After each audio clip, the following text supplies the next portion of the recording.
Welcome, folks, to the latest edition of the Wise Conservatism Update for this November the 16th, 2008. This is Robert Garding, the Infidel Talkmaster, and here is where we're going. This last election elected a person who had no experience whatsoever except for what he said he had. We bypassed total, complete, and absolute experience for inexperience, thinking that this man was going to give us exactly what we all wanted. The problem is, what he says he is going to give us is feasibly impossible.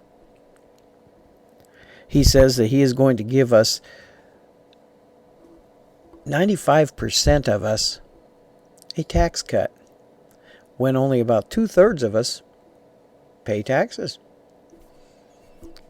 Which means that once he gets into office and he starts giving all of these tax cuts supposedly to people who do not even pay taxes, he's going to bankrupt this country. You cannot give money to people who don't pay into the system. He says he's going to cut taxes.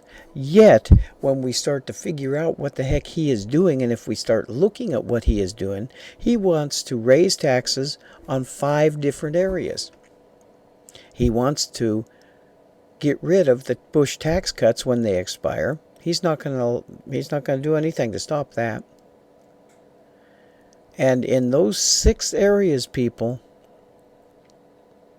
one of which includes taxing the Social Security of people who have retired, he is going to be raising your taxes.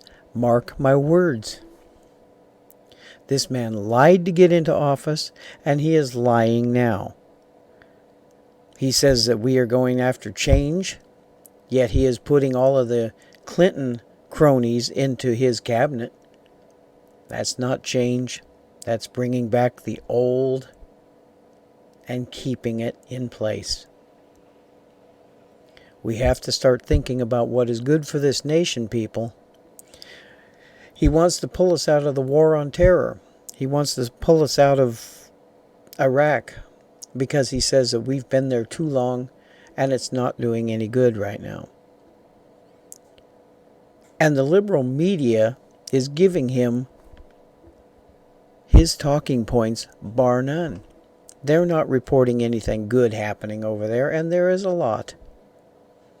Everything that they are reporting is stuff that is being made up to make the American people believe that we have to get out of that war because we are not winning, when quite the opposite is true. The reason why, people, we have not won this war in the time that we've been over there is because the Democrats and a lot of the Republicans have tied our hands behind our backs and kept America out of the war.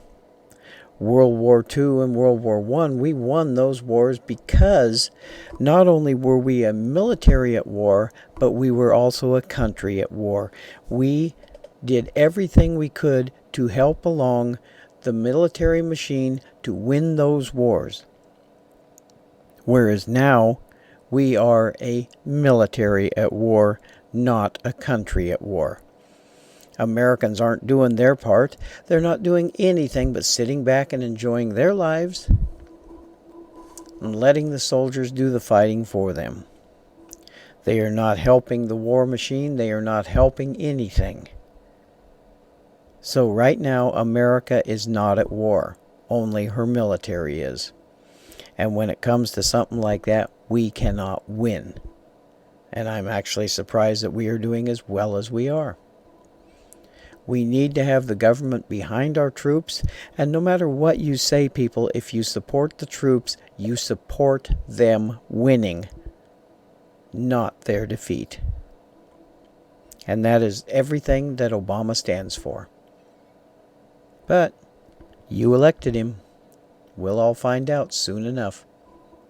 This is Robert Garding, the Infidel Talkmaster. Have a blessed week and a blessed day.